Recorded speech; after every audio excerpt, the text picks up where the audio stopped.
Bonjour, je suis ravi de vous retrouver pour En Campagne, votre rendez-vous politique proposé par Val de Loire TV et la Nouvelle République. En plateau avec moi, Luc Bourriane, directeur de la rédaction, et Pierre Veillé, responsable de la rubrique métropolitaine de la Nouvelle République en Indre-et-Loire. Bonjour à vous deux, bienvenue à vous. Bonjour Mickaël. Et bonjour. Nous accueillons aujourd'hui pour cette nouvelle émission Christophe Boucher. Bonjour, bienvenue à vous. Bonjour. Vous êtes candidat de la droite et du centre, investi notamment par Renaissance et LR. Merci d'avoir accepté notre invitation. Vous êtes membre de l'opposition municipale de Tours depuis 2020. Vous avez été maire d'octobre 2017 à l'été 2020 et candidat donc au municipal 2026. Vous êtes donc candidat à Tours, vous n'êtes pas le seul, hein. Cela n'aura échappé à personne. Il y a 9 listes aujourd'hui en lice pour ces municipales. Vous en découvrez le détail à l'écran. On va découvrir avec vous votre programme. Vous allez nous donner le sens de votre candidature. Mais tout d'abord, on va aborder quelques questions d'ordre politique.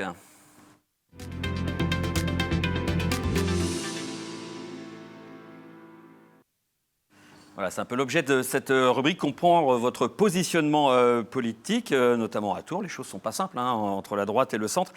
Et il se passe pas mal de choses qu'on va essayer d'éclaircir. Mais tout d'abord, on va jeter un coup d'œil sur un sondage qui est paru la semaine dernière, un sondage OpinionWay pour le Cercle des élus locaux, qui vous crédite de 24% au premier tour, loin derrière Emmanuel Denis. Et puis dans toutes les configurations, triangulaires ou quadrangulaires, vous arrivez là aussi en seconde position derrière Emmanuel Denis et devant Alexandre Nicolic. Luc, c'est à vous. Ben oui, vous avez reçu la semaine dernière le soutien visible de Bruno Retailleau qui s'est déplacé pour vous soutenir à Tours.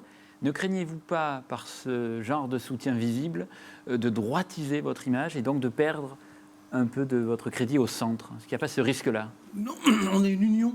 On est une union, on sait pertinemment que dans notre liste, on va de la droite et au centre.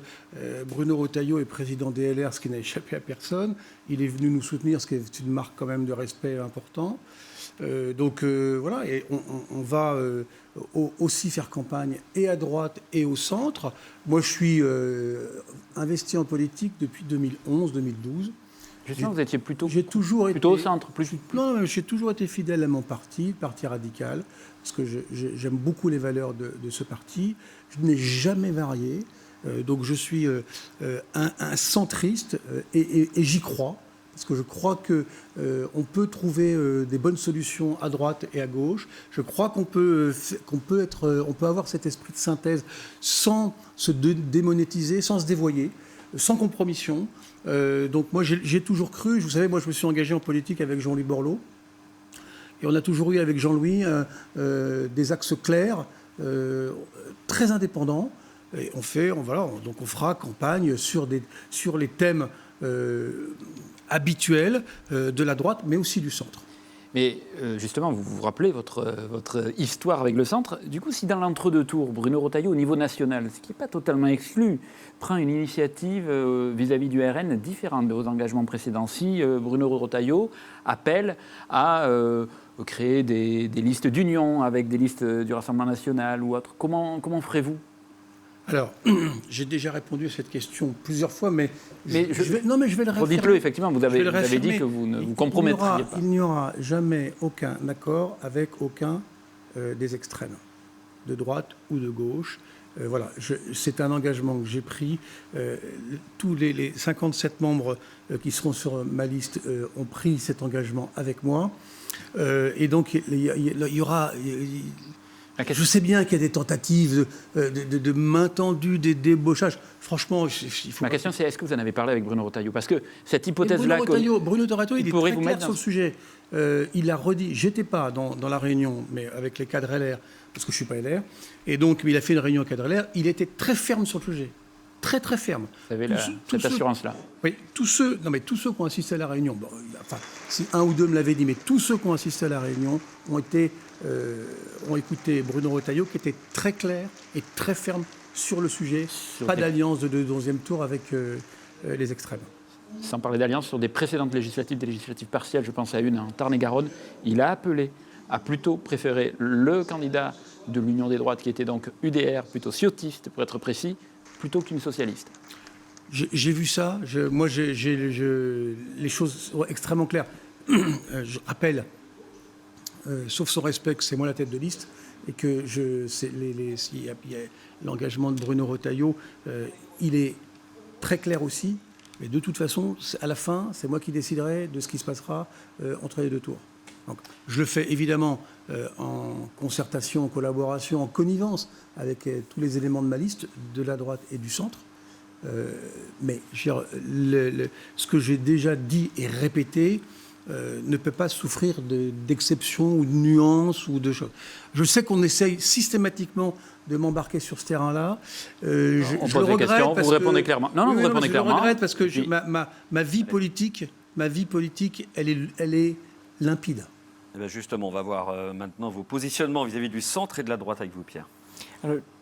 Là, vous faites un ticket avec Olivier Le Breton. Vous étiez proche en termes de programme avec lui. Est-ce que le fait de faire un ticket avec lui, c'est une manière pour vous d'adoucir un petit peu votre image, étant donné que vous aviez quand même deux styles totalement différents sur le terrain? Bah oui, parce qu'en fait, avec Olivier, d'abord, on se connaît bien. On a travaillé ensemble. Il a été adjoint, j'ai été maire. Nous avons été adjoints ensemble. Il a été adjoint, j'ai été maire. On s'entend bien et on est ultra complémentaires. Chacune de nos qualités est complémentaire avec celle de l'autre. Et donc, c'est vraiment un bonheur de travailler avec lui. D'ailleurs, je le remercie, je le salue parce qu'il a su faire preuve d'un esprit collectif. Olivier était parti quand même depuis plusieurs années maintenant dans les rues, sur la campagne, etc. Il a su faire preuve d'un bel esprit collectif. C'est à noter. Et c'est rare, on y reviendra peut-être. On dit que c'est une personnalité beaucoup plus affable que vous, par exemple, sur les marchés. Olivier, il est plus affable, il est plus souriant, il est plus... il est plus... J'allais dire, il a un contact plus facile que le mien. C'est clair. Voilà. Moi, j'ai d'autres qualités. Et ces qualités, elles sont très complémentaires les unes des autres. On aurait du mal, d'ailleurs, à se parler, à se réunir, à faire campagne ensemble, si nos qualités étaient les mêmes. Là, elles sont très claires. Alors après, je vous invite à venir faire campagne avec moi pour voir... pas campagne, on viendra voir éventuellement. On viendra voir dans la chronique, campagne. Vous venez faire... vous verrez que l'accueil est plutôt bon et que les gens me trouvent plutôt sympathique. Alors, tout le monde me dit que j'ai l'air un peu sévère. Bon, très bien. Après, je réponds toujours à cela. Est-ce qu'on cherche un chef d'équipe pour le Club Med ou un maire de Tours? Il faut aussi... Je ne nie pas la problématique là, vous avez fait alliance, physique, mais voilà. Vous avez fait alliance avec Olivier Le Breton, qui était un style. Il y a aussi d'autres candidats à droite ou au centre, en la personne d'Henri Alfandari et Benoît Pierre. C'est d'autres styles aussi. Est-ce que pour vous, c'est un échec de ne pas avoir réussi à rassembler toutes ces personnes derrière vous? Franchement, surveiller, je ne m'en occupe pas. J'avance. Désormais, chacun est parti. Olivier Le Breton a su faire œuvre de collectif. Il y a des aventures individuelles qui se sont faites jour, qui se sont consolidées. C'est ainsi. Je crois qu'elles seront sans lendemain. Les aventures individuelles, l'histoire nous le montre, hein, les aventures individuelles, à Tours comme ailleurs d'ailleurs, mais à Tours particulièrement, ont abouti systématiquement à la disparition des intéressés sur le plan politique. Bon, donc voilà, nous on est restés avec Olivier et avec tous les autres membres de la liste, hein, parce qu'il y a Olivier, mais il y a tous les autres membres de la liste. Je pense notamment à Marion Nicolet-Cabane qui m'a accompagné depuis maintenant plusieurs années, qui est LR aussi. On a toujours été ouverts et on l'est resté jusqu'au... Là, on l'est encore d'ailleurs. Bon, j'ai pas le sentiment que chacune ou chacun ait envie de faire œuvre collective. C'est dommage parce que le sujet, ce ne sont pas les individus, c'est qu'est-ce qu'on propose pour la ville de Tours demain. L'œuvre collective au second tour, est-ce que, admettons, si vous êtes derrière Benoît Pierre, par exemple, au second tour, ou Henri Alfandari, vous désisterez? Il y a un appel de Benoît Pierre qui vous a été lancé clairement sur ce sujet. Si j'étais deuxième derrière lui? Il n'a pas qui était deuxième, il a demandé un accord de désistement. Non, le second se désiste. C'est quand même étrange et étonnant de partir dans une campagne électorale et de se dire, parler déjà du désistement. On a encore maintenant, la campagne, elle vient juste de commencer, il y a des projets pour la ville, et ce qu'on entend, c'est de la tambouille politicienne. Je ne peux pas répondre à cette question aujourd'hui. la campagne fera son œuvre, les résultats dicteront finalement ce qui se passera au deuxième tour, dans les deux camps, et à gauche et à droite. Donc, bon, on peut faire du commentaire, on peut s'amuser, mais tout ça est aujourd'hui, à date, à 2 mois du premier tour du scrutin, et d'un intérêt très relatif. Est-ce que vous leur tendrez la main au second tour? Mais j'ai toujours tendu la main à tout le monde dans mon camp. Toujours.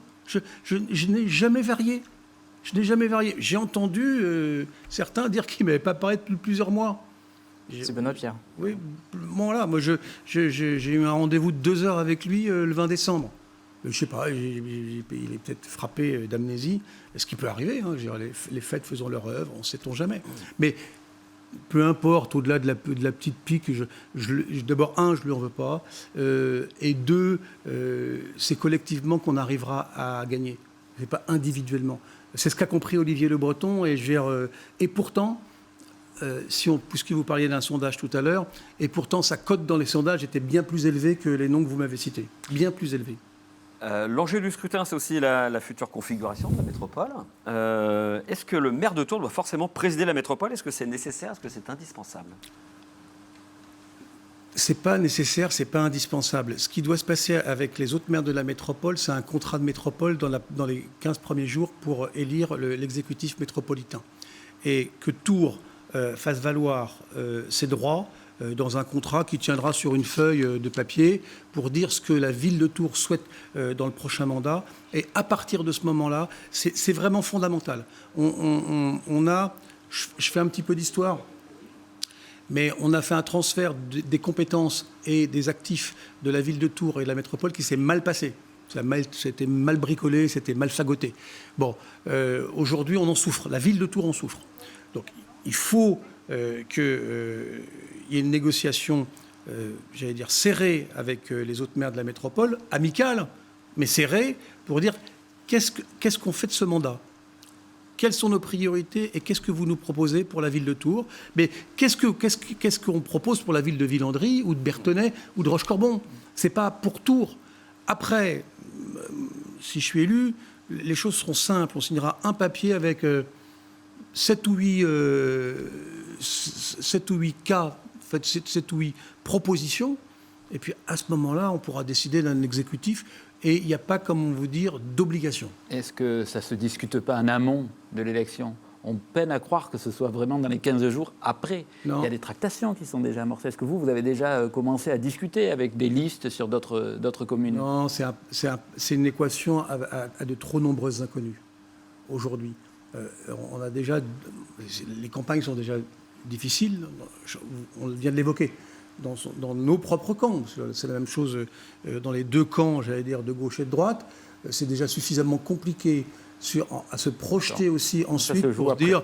Alors non, c'est comme je vous disais tout à l'heure sur les accords de désistement. Quel drôle d'entrée en matière dans une campagne que de se dire, de prévoir les accords de désistement qui pourraient avoir lieu le 15 mars. Il va se passer d'ici là beaucoup de choses. Il va y avoir... les électeurs vont trancher et à ce moment-là, on est suffisamment réactifs et on se connaît suffisamment les uns les autres pour prendre les bonnes décisions à Tours et à la métropole. Vous ne discutez pas avec Frédéric Ogis ? Mais je discute avec Frédéric Ogis, mais je discute aussi avec les autres maires de la métropole. Et la métropole est un sujet... Et le sujet de la présidence de la métropole n'est pas un sujet de vos discussions avec Frédéric Ogis ? Non, aucunement. Non, aucunement. Mais le plus important pour la ville de Tours, moi, je me présente pour être maire de Tours. Le plus important pour la ville de Tours, c'est d'avoir un accord signé entre l'ensemble des maires qui voudront constituer une majorité. Ce n'est pas la présidence. Et je ne suis même pas sûr que, en l'état actuel des relations entre les communes, le maire de Tours soit le plus habilité, le plus intelligent à faire les transferts que je souhaite qu'ils soient faits pour la ville de Tours. Si on veut être un peu plus clair... Rapidement. Il y a beaucoup de choses qui auraient dû être transférées à la métropole, qui sont aujourd'hui à la charge de la ville. Je vais en prendre 2, le centre municipal des sports et le grand théâtre. Ils ne le sont pas. Tant qu'ils ne le seront pas, ça sera compliqué pour la ville de Tours sur le plan budgétaire. Donc il faut qu'ils soient métropolitains parce qu'ils sont de rayonnement métropolitain. Il n'y a qu'une patinoire dans la métropole. On ne va pas me dire qu'elle n'est pas métropolitaine. On parlera des équipements en fin d'émission. C'est pour le sujet métropolitain. Oui, très bien. On a bien compris les exemples. On va s'intéresser à votre candidature et on va regarder tout d'abord les résultats des dernières élections à Tours, pas uniquement municipales, mais notamment municipales en 2020. Emmanuel Denis est arrivé en tête au second tour, donc devant vous.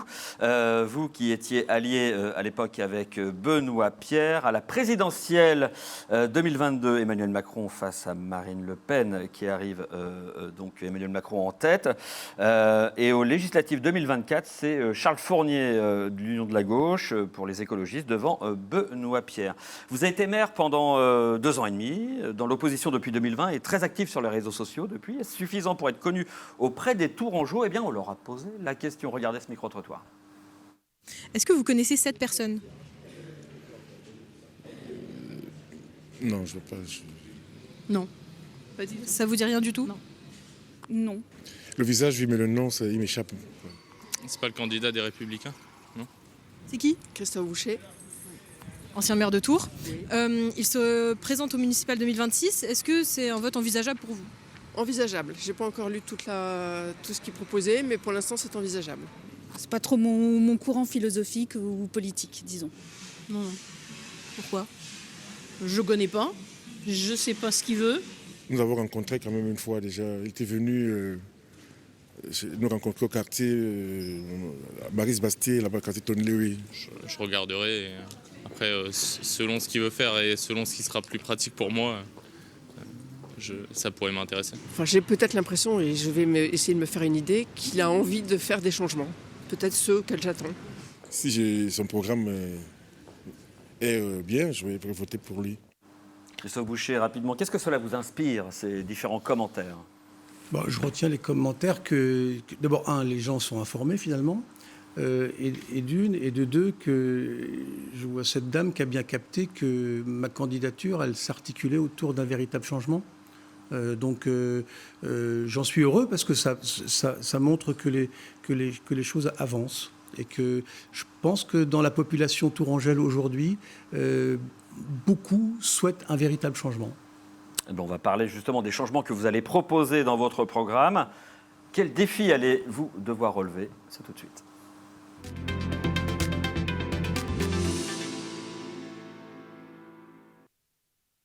Christophe Boucher, on va commencer par l'insécurité. C'est l'une de vos priorités. Les chiffres sont contrastés d'après le ministère de l'Intérieur. Si on prend les derniers, cette évolution entre 2023 et 2024 de l'insécurité sur notre commune, les vols sans violence contre les personnes ont augmenté, comme les vols dans les véhicules ou les violences physiques hors cadre familial. Pour ce qui est du vol avec armes, trafic de stupes et usage de stupes, là, on a une tendance baissière sur la dernière année. La sécurité, c'est une compétence partagée avec celle de l'État. Il y a aujourd'hui 95 policiers municipaux à Tours, 40 agents de surveillance de la voie publique. Est-ce suffisant? Est-ce que vous souhaitez qu'il y ait plus de ces hommes sur le terrain? Alors aujourd'hui, il y a budgétairement 95 policiers municipaux. Je ne suis pas bien sûr qu'il y en ait 80 sur le 95 aujourd'hui réellement. Le chiffre que j'ai, c'est plutôt proche de 80-95. Néanmoins, je pense qu'il faut une augmentation du nombre de policiers municipaux. Combien? Avec Olivier Le Breton, avec qui on a travaillé sur le sujet, on pense qu'entre 120 et 130 serait un chiffre correct. Un pour 1000 habitants, c'est bien en général. Est-ce qu'on montera jusque-là? J'en sais rien, parce qu'il faut dire les choses comme elles sont. Moi, ce que je souhaite faire, c'est avoir des propositions qui soient sincères, réalistes et budgétées. Donc, au-delà, ça ne serait pas au-delà sur le plan raisonnable budgétairement? Au-delà, ça devient compliqué sur le plan budgétaire. On s'adaptera. Après, est-ce que c'est tant le nombre de policiers municipaux que la façon dont on fait les choses, comment on observe les choses? Quand je suis dans la rue, la plupart des Tourangais et Tourangeaux me disent ils ont pas de récrimination sur la police municipale, loin de là. Ils préféreraient souvent qu'elle soit à pied. Ils préféreraient souvent qu'elle ne soit pas dans des voitures. Ils préféreraient souvent qu'elle soit plus proche de la population. Il y a un problème, il y a un sujet, ce n'est pas un problème, c'est un sujet de proximité. Je pense que ce sujet-là, il est à traiter parce que les habitants veulent voir les policiers municipaux ou nationaux plus dans la rue. D'ailleurs, jadis, il n'y a pas si longtemps que ça, on les voyait beaucoup plus, les policiers dans la rue. Et je pense que ça manque. Je pense que ça manque à l'atmosphère dont les gens ont besoin. Vous redéploierez des commissariats de quartier, par exemple, à Tours ? Alors, les commissariats de quartier, on l'a fait. On l'a fait au nord, on l'a fait aux Fontaines. Il s'avère que pour les faire tourner, pour qu'il y ait une permanence, c'est extrêmement consommateur de policiers municipaux. Donc je pense que les policiers municipaux, le plus sage, c'est qu'ils soient sur la voie publique, qu'ils soient visibles, qu'ils soient vus et qu'ils puissent agir. Aujourd'hui à Tours, il y a 106 caméras de vidéosurveillance. Vous proposez d'en mettre en place 100 par an pendant le mandat. Ça fait 600. À titre d'échelle, à Orléans, il y en a 350. Est-ce que ce n'est pas un peu surdimensionné pour une ville comme Tours ? On en serait à plus de 700 caméras de vidéosurveillance. Alors, à Tours, déjà, si vous me permettez, il n'y a pas 106 caméras, mais il y en a 195 de la police municipale. Et puis, il y en a plusieurs dizaines, voire centaines, qui sont liées à la surveillance des bâtiments publics, mais qui sont reliés au centre de supervision urbain. Donc, il y a beaucoup plus de caméras. Donc, 600 caméras, là, vous proposez sur la rue ? Exactement. Aujourd'hui, on a 195. Je propose qu'on soit à x3 et qu'elle soit reliée, qu'elle soit bien reliée. Parce qu'en fait, le sujet d'une caméra, c'est qu'il faut qu'elle soit bien reliée au centre de supervision urbaine. Et je propose aussi que le centre de supervision urbaine soit un centre métropolitain. Ça, c'est important parce que la délinquance, elle ne s'arrête pas aux portes de la ville. Entre la porosité, on la connaît bien, entre La Riche et Tours, entre Saint-Cyr et Tours, on la connaît bien, entre Joué les Tours et Tours. Et donc, aujourd'hui, on a des outils numériques et informatiques de première dimension. Je pense qu'il faut avoir aussi un centre de supervision urbaine pour que ces caméras soient efficaces.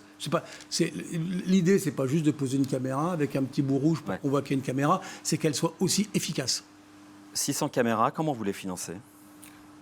On les fait assez facilement, parce qu'une caméra, aujourd'hui, l'installation d'une caméra... Alors, qu'on soit clair, c'est 100 têtes par an. C'est-à-dire que, grosso modo, parce que maintenant, aujourd'hui, sur un pylône, vous mettez plus, comme jadis, vous mettez plus une tête de caméra, mais vous en mettez 2 ou 3.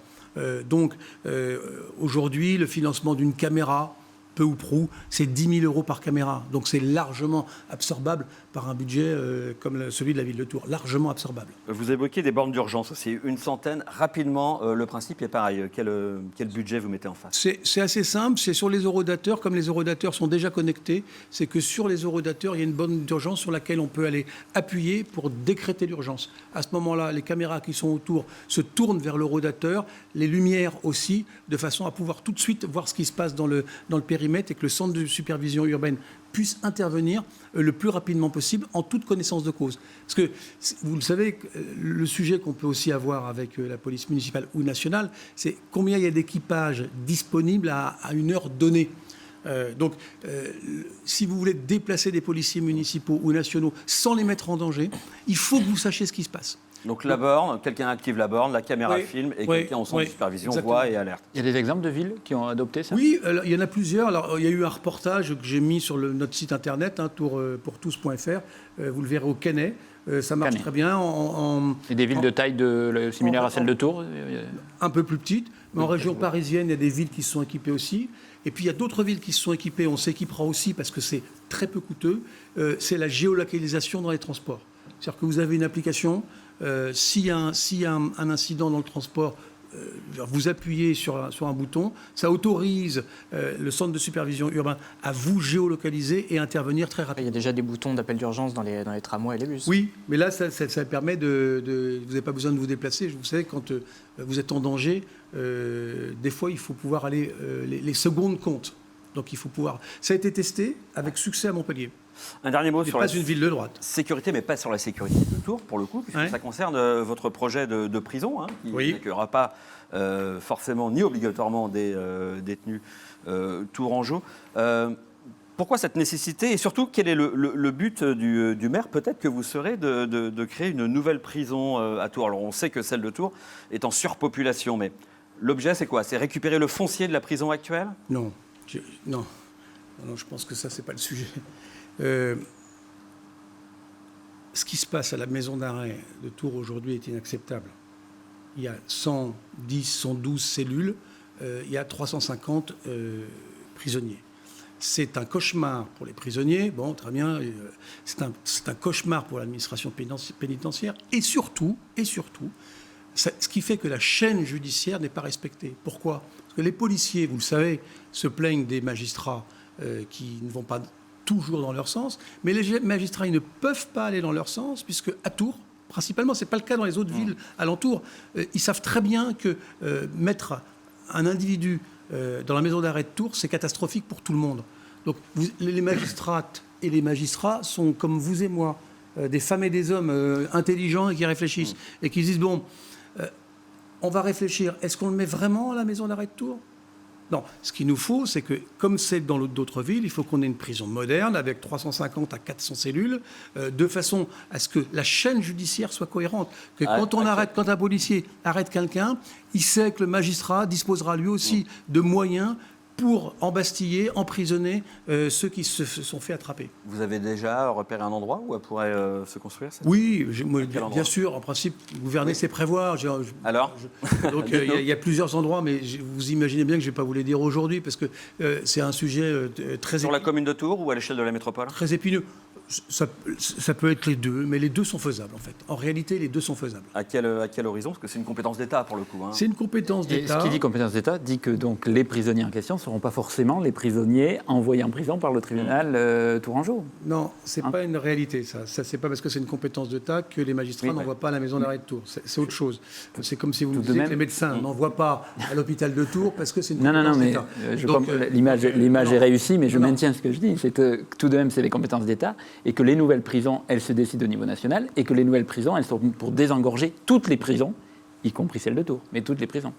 Oui, mais vous avez bien capté que celle de Tours est dans une situation calamiteuse. Et hélas, je crois que ce n'est pas la seule. C'est pas la seule, mais regardez autour de Vivonne, Tours, pour parler sur la zone Nouvelle République. Mais regardez autour de Tours, dans les autres villes, les maisons d'arrêt ont un nombre de cellules supplémentaires. Donc, à un moment, on a une population... de Vivonne, sud de la Vienne, je vous assure que c'est la même chose. On a une population de 300 000 habitants dans la métropole, on a une aire urbaine de 535 000 habitants et on a 112 cellules. Il ne faut pas avoir fait de longues études. Vous l'avez dit. À quelle échéance vous envisagez ? L'échéance, elle sera dictée par la capacité de réaction de l'État. Mais je ne doute pas qu'avec des bons réseaux et en avançant vite, on peut aller vite. C'est pas simple de construire une maison d'arrêt, c'est pas simple de construire un centre de détention, tout le monde le sait. Et c'est très coûteux. Mais si on n'initie pas les dossiers, ils n'avancent jamais. Ça serait payé en partie par la ville ou la métropole ? Alors, en partie, oui, parce que je pense qu'on pourrait mettre le foncier à disposition. Oui, clairement. Je parlais de paiement. On va aborder très rapidement des questions d'ordre budgétaire. C'est l'un des défis aussi que devra relever le prochain maire. Sur le mandat passé, la dette, qui était un sujet très très important de la ville, est passée de 211 millions à 178 millions d'euros entre 2019 et 2025, soit moins 16%. Les investissements, eux, vous le voyez, sont prévus en augmentation cette année à 51 millions contre 26 en 2019. La stratégie qui a été celle du désendettement est-elle la bonne stratégie ? Est-ce que vous continuerez sur cette tendance si vous êtes élu comme une priorité en fait pour la ville de Tours ? Alors non, parce que depuis le travail qu'on a fait avec l'équipe de Serge Babary et la mienne, puis le travail qui a été fait par Frédéric Mignoux depuis 6 ans, est allé exactement dans le même sens. Vous avez pu constater à chaque conseil municipal que Frédéric Mignoux disait qu'il allait dans le sens de ce que je préconisais et ce que nous avions fait. Il y a eu un accord quelque part républicain pour sauver la ville. La ville, elle était dans une situation de péril, véritablement dangereux. Cette dette, cette mauvaise dette, parce que faire de la dette, ce n'est pas un sujet préoccupant. Mais avoir de la mauvaise dette, c'est comme le cholestérol. Il y a le bon et le mauvais cholestérol. Nous, ce qui nous touchait particulièrement à Tours, c'est qu'on avait une très mauvaise dette. Des taux d'intérêt qui étaient non renégociables, etc. Bon, bref, elle est terminée en 2026. Donc en 2026, la ville de Tours, cette année, elle recouvre des capacités financières à peu près équivalentes aux villes de la même strate. Donc aujourd'hui, la dette, c'est plus un sujet. Attention, ça ne veut pas dire qu'il faut faire n'importe quoi. Mais en tous les cas, c'est désormais une dette classique, maîtrisée, et sur laquelle on va travailler normalement, comme le font les villes d'Orléans, d'Angers, de Poitiers, du Mans, que sais-je. rapidement sur le financement de votre programme et sur le mandat. Qu'en est-il de ce que vous prévoyez budgétairement en termes d'impôts et d'économies? Est-ce que vous avez prévu d'augmenter les impôts sur le mandat? Est-ce que vous avez prévu un plan d'économie particulier? Ou alors ce n'est pas un sujet, vous me dites non. Et puis on passe à la partie suivante. Je vous réponds sur les impôts. Les impôts, c'est un engagement de campagne très fort. C'est 0% d'augmentation sur la totalité du mandat. Sur le plan d'économie? Sur le plan d'économie, il va falloir travailler. On a aujourd'hui, on sent bien qu'on n'est pas complètement opérationnel sur plusieurs sujets. Donc il faudra, secteur par secteur, travailler sur des économies de façon à avoir un budget de fonctionnement légèrement inférieur. Alors pourquoi un budget de fonctionnement légèrement inférieur? Tout le monde le comprend. C'est pour avoir une capacité d'investissement, notamment dans les équipements, qui soit supérieure. Vous avez déjà fléché un secteur sur lequel il n'y aurait pas clairement... Non, en tous les cas, si je l'avais fléché, je ne vous le dirais pas ici, parce que vous savez, derrière les budgets, derrière les chiffres, il y a des femmes et des hommes. Et qu'ils doivent être avertis en premier de ce qui se fera éventuellement dans leur service. Il est hors de question, comme ça, sur un plateau de télévision, de dire tel ou tel secteur. C'est comme quand j'entends les fonctionnaires, on va réduire le nombre de fonctionnaires. Ça m'horripile, moi. Ça m'horripile. Toutefois, il y a des électeurs qui ont besoin quand même de savoir quelles sont les priorités que vous donniez. Mais alors, je ne peux pas m'engager de façon plus claire. 0% d'augmentation d'impôts. Mais baisse de budget de fonctionnement, c'est forcément des économies sur certains services actuels. Sur une baisse d'économies. Mais il y a aujourd'hui des choses qui fonctionnent moins bien. Par exemple, je vais vous prendre un exemple, des articulations avec la métropole qui ne sont pas les bonnes. Donc, on ne va pas... On revient au sujet métropolitain. Oui, mais on ne va pas mettre... Ce que je veux dire, c'est qu'on ne va mettre personne dehors. Le sujet, pour être clair, on va mettre personne dehors. Mais à la faveur de certains départs en retraite, on regardera à chaque fois quelle est la bonne articulation, par exemple avec l'intercommunalité. Allez, on va parler des transports, des mobilités avec vous, Luc. Le tram, le plan vélo pose toujours question à Tours. Et Luc, c'est à vous. Ah oui, c'est au cœur de la campagne. Sur le tram, d'abord, on a bien compris, vous souhaitez réduire la future ligne 2 à une connexion de l'hôpital Trousseau au carrefour de Verdun, c'est bien ça? Alors, si on voulait l'appeler, cette ligne, on dirait Trousseau-Gare. Oui, parce que vous gardez la connexion actuelle de Verdun à la gare. Voilà. Non, mais Trousseau-Gare. Oui, mais soyons clairs, c'est Verdun. Vous connaissez beaucoup de métropoles dont les lignes de tramway ne sont pas connectées à la gare? Je connais beaucoup de villes qui ont plus d'une ligne de tramway. Donc, qui ont plus de lignes. Oui, mais là, il y en aura une deuxième ligne, et les deux lignes connectées à la gare. Comment envisager, dites-moi, c'est simple, comment envisager que la principale point d'entrée de transport collectif à Tours, qui est la gare de Tours, ne soit pas connecté au principal point de travail des Tourangeaux, c'est-à-dire l'hôpital Trousseau, où il y a 10 000 salariés, qui est le premier employeur régional. Donc, pour moi, ce n'est pas jouable. Donc ce nouveau tracé fait fi quand même des prolongations vers du côté de Chambray, et puis surtout du côté de la Riche. Est-ce que ça, à la métropole, ça peut passer? Tout à l'heure, beaucoup de sujets, on montre qu'il va falloir trouver des majorités au niveau de la métropole. Est-ce que vous ne craignez pas qu'arriver en disant nous, on gardera juste sur le secteur tourangeau? Est-ce que ce n'est pas un sujet? Alors, je vais vous répondre à ça, parce que ça, pour le coup, vous me disiez, mais vous ne vous parlez pas entre vous? Oui, je dis Si, ne vous inquiétez pas, on se parle. Et il y a un consensus assez large pour arrêter la ligne de tramway entre la place de la Liberté et la Riche. Il y a un sujet qu'il faut regarder avec un peu plus d'attention, c'est à Chambray. La dernière station est vraiment très inutile à la papeterie. En revanche, les deux stations d'avant, quand on regarde les chiffres de fréquentation, c'est pas absurde. Donc il faudra regarder comment on voit les choses. Mais le maire de la Riche, il est d'accord avec vous? Le maire de la Riche, certainement pas. Mais il faut, vous savez, dans une métropole de 300 000 habitants, il faut avancer avec une majorité. Il faut qu'elle soit large, il faut qu'elle soit consensuelle. Il faudra certainement discuter avec le futur maire de la Riche et de voir comment on fait les choses.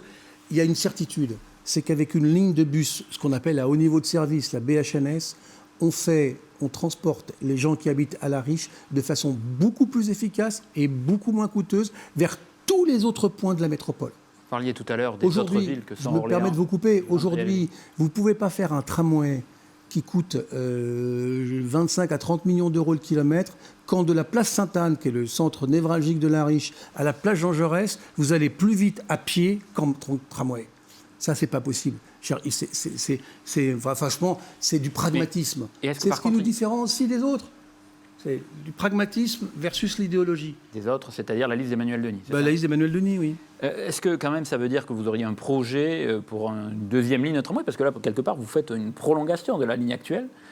J'exagère un peu. Non, c'est une vraie deuxième ligne. Est-ce qu'il y aurait d'autres lignes, d'autres tracés envisageables? Mais les autres tracés, ils s'envisageront. Vous savez, aujourd'hui, si vous regardez partout ce qui se passe en France, donc je ne pense pas que les autres soient plus bêtes que nous, mais ce qui se passe en France ailleurs, à Nantes, à Clermont-Ferrand, c'est les deux exemples types. Aujourd'hui, le tramway ne semble plus la solution privilégiée pour Parce beaucoup que de beaucoup de sujets. villes ont déjà leur ligne de tramway. Oui, mais pas Clermont-Ferrand. Mais je veux dire, par exemple, mais aujourd'hui, des lignes de bus à haut niveau de service, qui soient électriques ou ne soient pas électriques, permettent une souplesse et une intelligence dans les mobilités que ne permet pas le tramway. Aujourd'hui, un tramway, c'est super, c'est génial, quand vous êtes sûr de faire grosso modo monter par jour 50 000 personnes. La ligne 1, c'est un formidable succès. La ligne 2, qui arrête la gare à Trousseau, sera un formidable succès.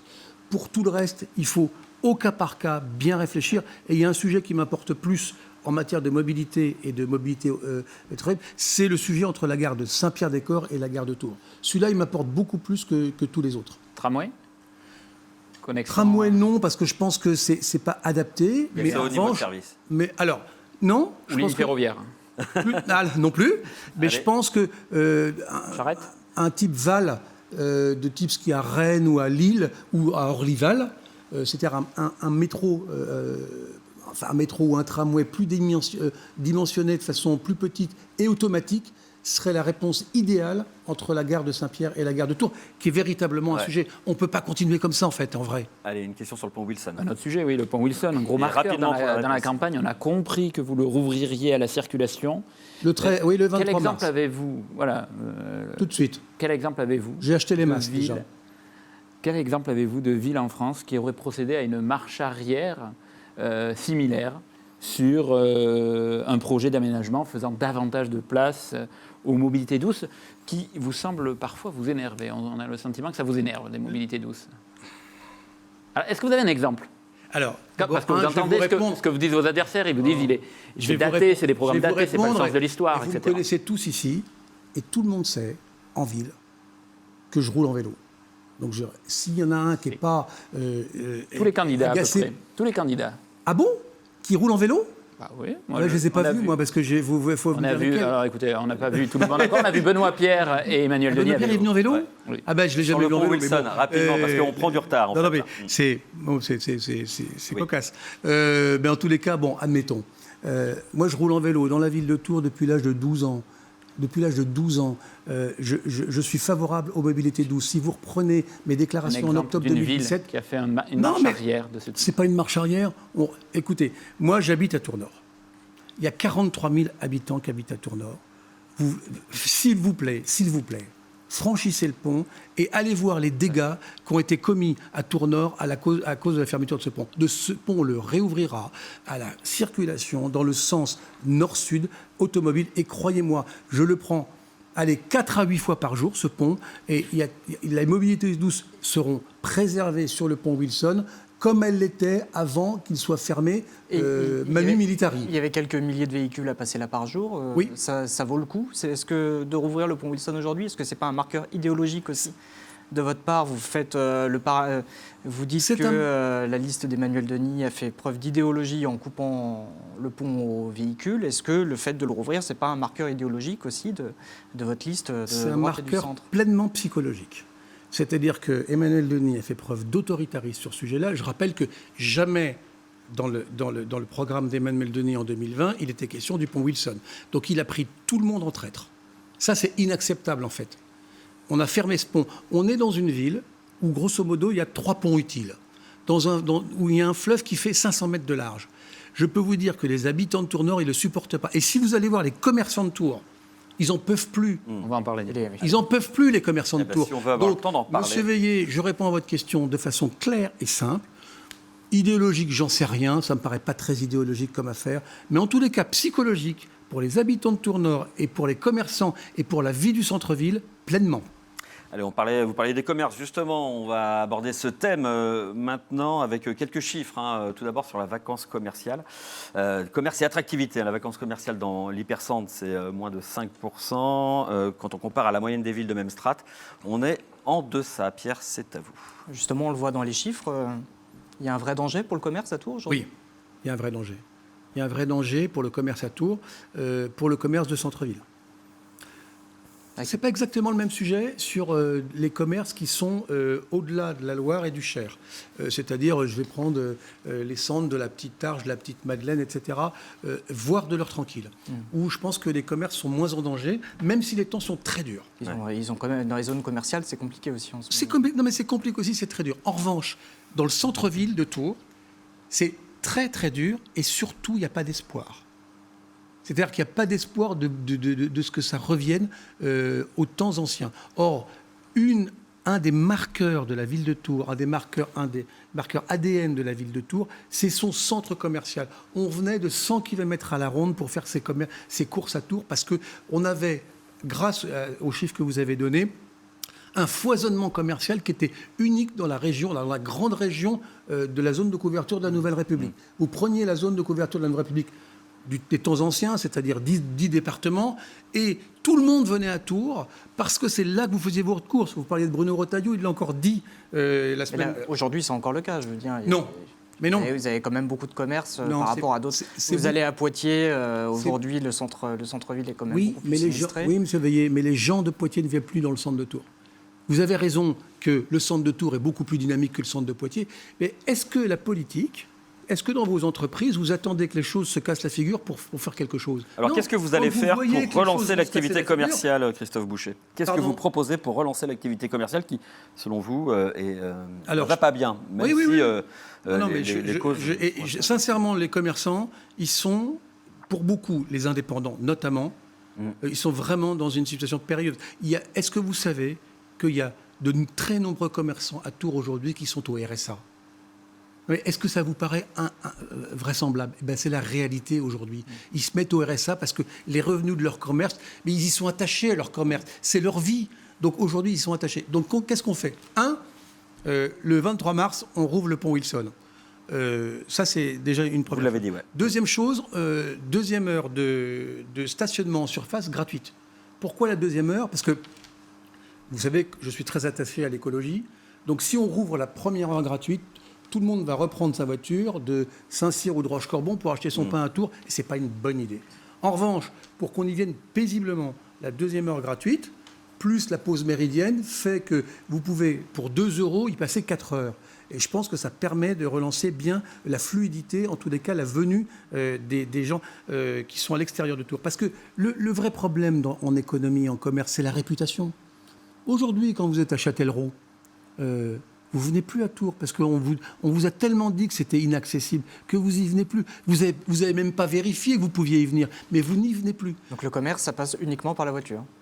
Mais ça passe pas uniquement par la voiture. Relancer l'activité commerciale, c'est le tout voiture. Vous me donnez des premières choses. Les deux mesures que vous venez d'annoncer, c'est uniquement en faveur des automobilistes. Premier sujet, c'est les deux premiers sujets, je vous dis. Troisième sujet, si vous voulez que les commerces fonctionnent, il faut qu'il y ait un centre-ville animé. Il faut des animations. Aujourd'hui, elles sont trop pauvres à Tours. Je propose qu'on ait une équipe de 3 personnes à la ville de Tours qui fasse de l'événementiel rue par rue pour attirer les gens dans la ville, ailleurs que dans la rue nationale où c'est devenu un gigantesque showroom avant d'aller acheter sur Internet. Non, il faut que toutes nos rues vivent, il faut que tous nos quartiers vivent. Donc ça, c'est l'événementiel autour des rues, c'est extrêmement important pour les commerçants. Et puis, dernier sujet, leur annoncer qu'on va corriger la contribution financière aux entreprises, la fameuse CFE. Il y a eu un dérapage à la métropole pour des raisons un peu obscures à mes yeux, mais peu importe. Pour les commerçants, cette CFE, cette contribution foncière, elle est passée des fois x2, x3. Moi, je m'engage à ce qu'on corrige à la baisse, cette CFE de façon à ce qu'ils retrouvent un petit peu d'air financièrement. Là aussi, sujet métropolitain, ça supposera effectivement des accords. Mais je pense que tout le monde est d'accord.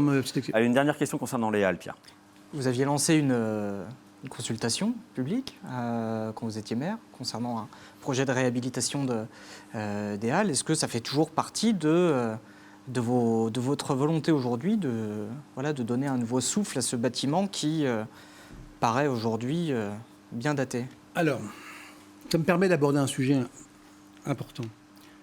Moi, vous savez, j'ai envie que Tours retrouve la Ligue 1. J'ai envie que ma ville, elle redevienne attractive. J'ai envie qu'elle revienne dynamique. J'ai envie, quand je me promène en France, qu'on sache où j'habite et que ma ville, c'est Tours et que j'en sois fier. Bon. Et aujourd'hui, toutes les propositions urbaines de Tours sont moyennes, voire médiocres.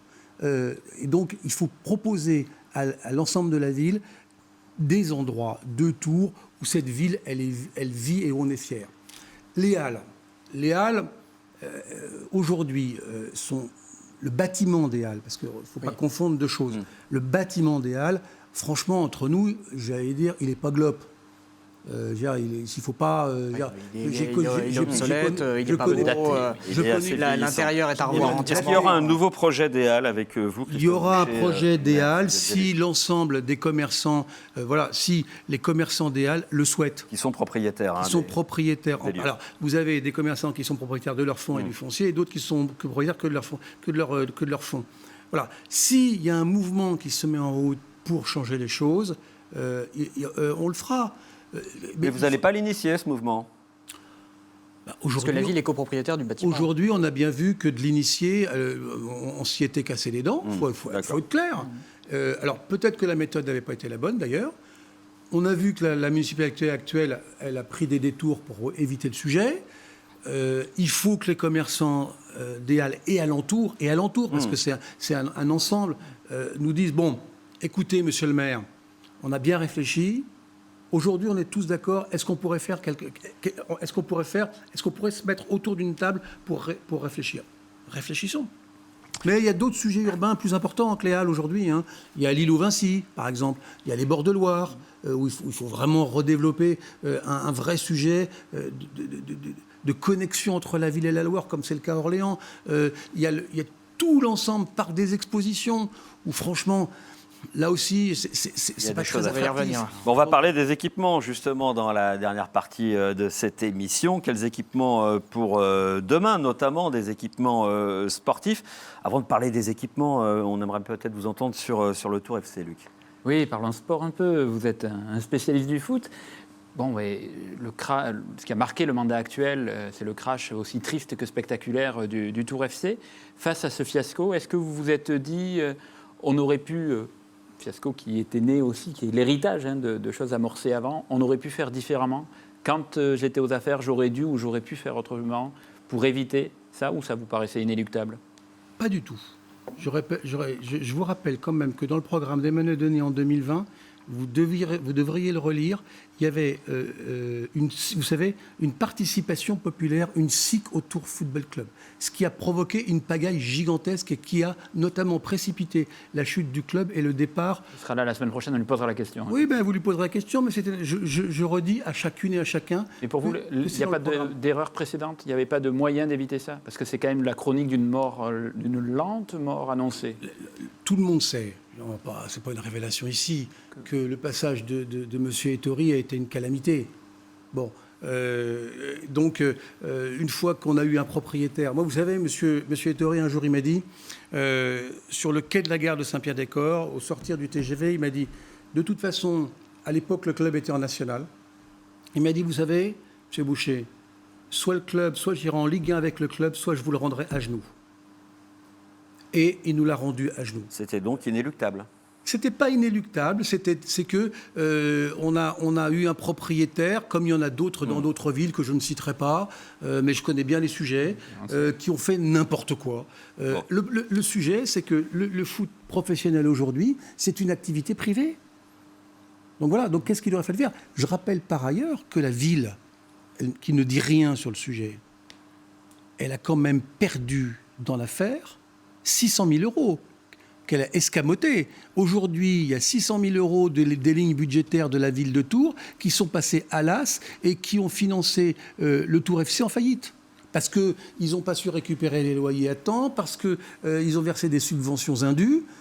Alors là, On aurait dû le lâcher plus tôt. En gros, ce que vous nous dites, aurait dû j'aurais dû lâcher plus tôt. Eh ben, je vous conseille de passer. Monsieur Denis est un amateur de foot, je vous conseille de lui poser la question. On arrive quasiment au terme de cette émission. Pierre, il y a un vrai sujet. Là, dans un communiqué commun, 5 clubs de Tours déploraient des infrastructures qui n'étaient plus adaptées. Est-ce que vous partagez ce même constat et qu'est-ce que vous partagez ce même constat et qu'est-ce que vous proposez D'abord, je suis très heureux que des clubs professionnels ou semi-professionnels prennent le sujet à bras-de-corps. Un des vrais sujets dans la ville, c'est le manque d'engagement des citoyens pour leur ville. Or là, vous avez 5 clubs, donc 5 présidents, enfin 3 présidents et 2 présidentes, si je ne me trompe pas, qui se disent, bon, écoutez, nous, on a quelque chose à vous dire et on n'est pas content et ça va dans le mur. Bon, Monsieur Veillet, vous suivez la vie politique depuis longtemps et vous savez que c'est ce que je rabâche depuis des années. Aujourd'hui, on a un problème d'équipement sportif qui est invraisemblable, qui est similaire au plan école que j'avais lancé en 2018, qui a été continué par la municipalité de M. Denis. Je pense qu'ils auraient pu en faire un petit peu plus. Je pense qu'ils se sont un peu fourvoyés sur certains sujets. Mais peu importe. Pour les équipements sportifs, qu'est-ce que vous proposez ? Alors, pour les équipements sportifs, je prends un plan d'urgence d'équipement sportif parce qu'on n'a pas beaucoup de temps. 2 bornes. Première borne, un gymnase dans chaque quartier. Aujourd'hui, vous avez des quartiers... Un nouveau gymnase ou rénové ? Alors, ça dépend. S'il existe déjà, je vais prendre le cas des Tourettes à Tours-Nord. Il existe, il fuit, il n'y a plus de parquet parce qu'il y a eu tellement de fuites que ça n'a pas été réparé que voilà, la piste d'athlétisme, on ne peut plus l'utiliser. La piscine est fermée. La piscine est fermée. La piste d'athlétisme des Tourettes. Pardon ? On peut toujours utiliser la piste d'athlétisme des Tourettes. Il a fallu la on refaire. peut l'utiliser, mais elle n'est pas éligible aux compétitions parce qu'il y a des marches dessus. Oui. Donc on peut l'utiliser. Monsieur Veillet, on peut toujours utiliser quoi que ce soit. On peut aller se baigner dans la Loire aussi. Elle passe dans donc rénovation des équipements. Rénovation des équipements de proximité. À Raspail, à 2 pas d'ici. À 2 pas d'ici. La salle a été fermée, elle n'a pas été rouverte. Il n'y en a toujours pas. La salle de Boule-de-Fort a été fermée, elle n'est pas réouverte. La rotonde va fermer avec plusieurs unités de jeu qui ne seront pas restituées dans le plan de l'envoi. Ça, c'est pour les équipements du quotidien. Et quotidien. Et de l'autre côté, de l'autre bord, il faut que... j'ai dit que ma priorité, le numéro 1 des numéros 1, c'était le stade Tonnet avec le rugby, parce que ce stade, il a véritablement besoin d'une rénovation. Ouais. Et il nous faut une grande salle de sport de l'ordre de 5000 places pour porter les sports professionnels. Justement, vous proposez la création de 2 salles, donc une salle de sport de 5000 places, une salle de spectacle de 7000 places. Est-ce qu'il y a la place aujourd'hui pour ça à Tours? Je veux dire, est-ce qu'il ne faudrait mieux pas créer une seule et même salle pour pouvoir faire vivre tout cet écosystème en même temps? Alors, c'est une bonne intuition, enfin, c'est du bon sens et c'est totalement contre-intuitif. Il se trouve que dans ma carrière, vous l'avez dit, j'étais dans le sport, mais pendant 10 ans de ma carrière dans le sport, mon métier a été de faire des salles, c'est-à-dire de conseiller des collectivités et de construire des salles. Donc, c'est un sujet sur lequel je suis à peu près au clair. Vous ne pouvez pas, dans une même salle, c'est un échec partout. C'était l'intuition qu'on avait il y a 15 ans d'ailleurs. C'est une question d'usage en fait. C'est une question d'usage. Pourquoi ? Parce que les calendriers, par exemple, nos 2 clubs force, alors, notre histoire c'est le basket et notre club force c'est le volley, ils publient leur calendrier quand ils sont en play-off 3 semaines avant. Okay. Si vous avez Julien Doré qui arrive, vous faites quoi ? Vous avez la finale du championnat de France de volley et Julien Doré, vous mettez qui dehors ? Mais après, si vous construisez une salle de spectacle de 7000 places, qu'est-ce que vous faites du reste du temps si vous n'avez pas de spectacle dedans ? Parce que même si vous faites venir des salons, ce genre d'événements, je veux dire, le reste de la semaine... De 7 à 8 000 places à Tours, franchement, vous n'aurez aucun problème de remplissage. Elle sera où, cette arena ? Allez demander aux 2... Vous savez, on a la chance à Tours d'avoir 2 grands tourneurs. Cheyenne et AZ Prod. Elle sera où, cette Allez arena ? les voir tous les 2, ils vont vous remplir la salle tous les jours. Ouais, après, Julien Lavergne d'AZ Prod plaide lui pour une salle de 10 000 places, mais il dit 10 000 places c'est bien, mais juste avec des spectacles, financièrement parlant, en termes d'exploitation, ça va dans le mur, quoi. Il faut d'autres activités à côté. Notamment du sport, et si vous construisez une autre salle à côté, je veux dire, vous vous retrouvez avec 2 équipements qui sont déficitaires. C'est pas vrai. On arrive au terme. Allez à Poitiers, ils ne font que du spectacle. Ils font du sport aussi. Non, ils font du sport. Et les clubs de sport sont pas très contents. Non, mais anecdotique quand la salle est libre. Le temps presse, messieurs. Leur business model, il est lié à la culture. Je voulais juste savoir où est-ce que vous mettriez cette arena de 7000 places. C'est à discuter, mais il y a plusieurs places possibles. Il y a le parc des Expos qui est naturel. Pourquoi ? Parce que donc on met ça à côté du parc des Expos ou on rénove le parc des Expos ? Non, on la met à côté du parc des Expos parce que, comme c'est fait à Orléans, on ne peut pas fermer les yeux sur ce qui se passe ailleurs. Il y a une connexion connexion et vous faites venir des clients sur le Parc Expo pour l'Arena et inversement. Et pour les 5000 places de la salle de sport? 5000 places, il y a d'autres places. Il y a une belle place aujourd'hui à La Riche. Et on abandonne le centre municipal des sports? Pas du tout. On le rénove? Il faut garder Grenon. Grenon est une salle magnifique. Il faut le rénover? Il faut le rénover, il faut la rendre plus, plus étanche. Vous avez budgété tout ça? Parce que tout à l'heure, vous nous avez dit pas d'augmentation d'impôts. Je vous ai budgété tout ça. Je vous le fais en 1 minute. Une salle de sport de 5 000, c'est 50 millions d'euros. Une aréna de 70 000, c'est 70 millions d'euros. Donc, vous faites le calcul. Et on économise c'est métropolitain, ces équipements. On économise 250 millions d'euros sur le tramway et 50 millions d'euros sur Vélival, dont on n'a pas parlé. C'est dommage. On raccourcit donc Vélival pour financer Je n'ai pas dit qu'on raccourcissait. Si on économise, c'est forcément qu'on raccourcit un peu le projet. Vous êtes caricatural. Ou on l'étale. Dans le temps. Oui, on l'étale. Donc vous proposez de l'étaler dans le temps. Mais vous savez, le vélo, c'est mon sujet. Ouais. Donc j'ai dit en 2017 que je voulais que tout soit la capitale du vélo. Je n'ai pas changé d'avis sur l'intérêt du vélo. Ce qui a été fait par Emmanuel Denis, avec trop d'autorité, avec trop de sectarisme, a dégoûté les gens. On arrive au terme de cette émission, Christophe Boucher. On a déjà pris pas mal de retard. Malgré tout, la fin de cette émission, elle est pour vous. 1 minute pour convaincre. Vous allez regarder la caméra qui est face à vous. Le plan va se mettre sur vous et vous allez pouvoir commencer à dire à celles et ceux qui nous regardent pourquoi se rallier à votre candidature. C'est à vous. Moi, je dis aux Tourangais et aux Tourangeaux que là, le 15 mars et le 22 mars, ils vont avoir un choix de société à faire. Ça va pour l'immédiat, pour les semaines immédiates, pour les mois, mais aussi pour les 20 ou les 30 prochaines années. Il va falloir qu'ils choisissent et ils vont avoir 2 projets qui vont être extrêmement clairs. Est-ce qu'on va vouloir d'une ville accueillante ou d'un camp retranché? Est-ce qu'on va vouloir d'une ville sûre ou pas? Est-ce qu'on va vouloir d'une ville propre ou franchement qui est devenue bien sale? Est-ce qu'on veut une ville allumée ou éteinte? Est-ce qu'on veut une ville avec 0% d'augmentation d'impôts ou, comme on l'imagine, avec presque 30% d'augmentation d'impôts? Est-ce qu'on veut un pont Wilson ouvert ou fermé? Est-ce qu'on veut une aréna ou un hangar, comme le dit Julien Doré? Est-ce qu'on veut un aéroport ou pas? Est-ce qu'on veut une filière nucléaire ou pas? Est-ce qu'on veut finalement la Ligue 1 ou est-ce qu'on veut être relégué? Merci Christophe Boucher. On arrive au terme de cette émission. Merci à vous de vous être prêté au jeu de l'interview politique. Merci à vous, messieurs, pour votre participation. Une émission à voir et à revoir sur Val de Loire TV. Sur les sites de Val de Loire TV et de la Nouvelle République, vous pourrez lire le compte-rendu dans les pages de la Nouvelle République dès demain. Nos prochaines émissions seront consacrées le 20 janvier prochain à Tours avec le maire sortant, candidat à sa propre succession, Emmanuel Denis. On s'intéressera aussi ce jour-là dans une autre émission à Blois avec Marine Bardet, candidate du RN. À très vite pour un prochain numéro d'En Campagne.